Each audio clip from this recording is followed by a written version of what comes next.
want to dream your own dreams, or do you want to dream God's dreams? I tell you what I'm reaching for. I'm reaching for God's dreams. I'm reaching for God's dreams. The dreams that He has for me, His desires for me, His plans and His purposes for me. I'm reaching for those things. Let's see what 1 Corinthians says about that. 1 Corinthians chapter 2, verse 10.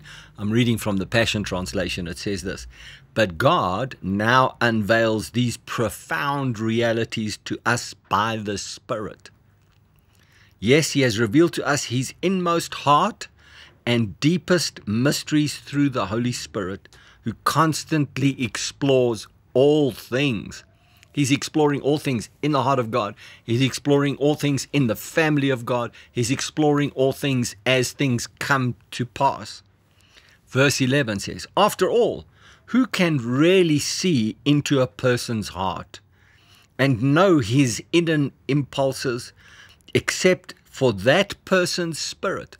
I certainly can't look into your heart and try and see what the hidden impulses and the desires and the things that are going on in your heart.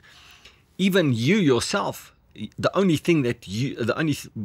being that really knows what's going on in you is your own self, your own spirit inside of you, your soul.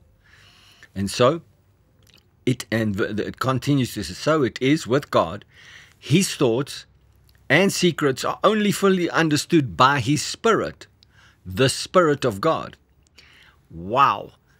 This is a great joy to me because, of course, if you think about it, if I'm the only one who really knows what's going on in my heart, because my spirit that's in me knows what I'm thinking, knows what I'm desiring. Hey, I can have an argument with you. I can have a conversation with you. I can have a debate with you. And I might be saying to you, but I'm being objective about this. But more often than not, when you have a conversation with somebody, you're having a conversation based on a desire that you have. Let's call it a hidden agenda. You might be very honest up front, but down deep inside there's always an agenda. And if I just break it down to its most common denominator, you don't want to be disrespected. You don't want to lose face. You want your respectability, your dignity, your persona intact. So even if you're having a conversation with somebody, there's always an underlying thing to be safe, to be protected, to be respected. To what lengths anybody and everybody would go to have that is different. Only your spirit knows that. Likewise, only the Holy Spirit, which is the Spirit of God, knows what is going on in God. Not me, not the devil, not anyone else. I don't know everything that's in God, but the Spirit does. Now, where does the Spirit of God live? He lives in me. And if He's searching out all of the things that are in God, He's going to show me what's in God. Look what it says in verse 12.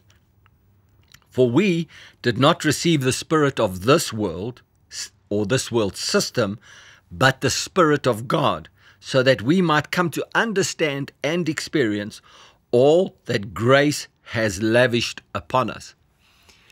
Man, we did not receive from God the spirit of this world. What did we receive from God? His Spirit. Now, when we were born into the world, we received the spirit of the world in learning, in habits, in culture, in society. All of our learnings we have learned while we were on the earth. But when we received Jesus, we received His Spirit. So we did not receive the spirit of the world. So now you might be saying to me, but Pastor John, this is such an obvious thing. Well, if it's that obvious, why are we still so consumed with everything that happens in the world and trying to duplicate what the world has? And we often say, well, you're not successful unless somebody in the world is telling you how successful you are. And in fact, we tend to live this way often, and we have this mindset that says, if the world is envious of our success, then we know that we are truly proper Christians. Well, I don't believe our success really is attractive to the world, because they don't understand the Spirit of God that's in us. You say you have money, I can show you a lot of more people that have got more money than you. You say you've got lots of houses, I can show you a lot more people that have got more houses than you. You say you've got nice cars, many people have got. So then what is it why should we compare ourselves with the world and say, if you really want to be a successful, let the world be envious of your success? I don't believe that's what God's desire is for us at all. What God's desire for us is that we live in the Spirit of God, and the desires of His Spirit reveals them to us, and then His desire, His plans, and His thoughts, and His intent becomes one with us, and we then live out His plan, His purpose, His desire for us.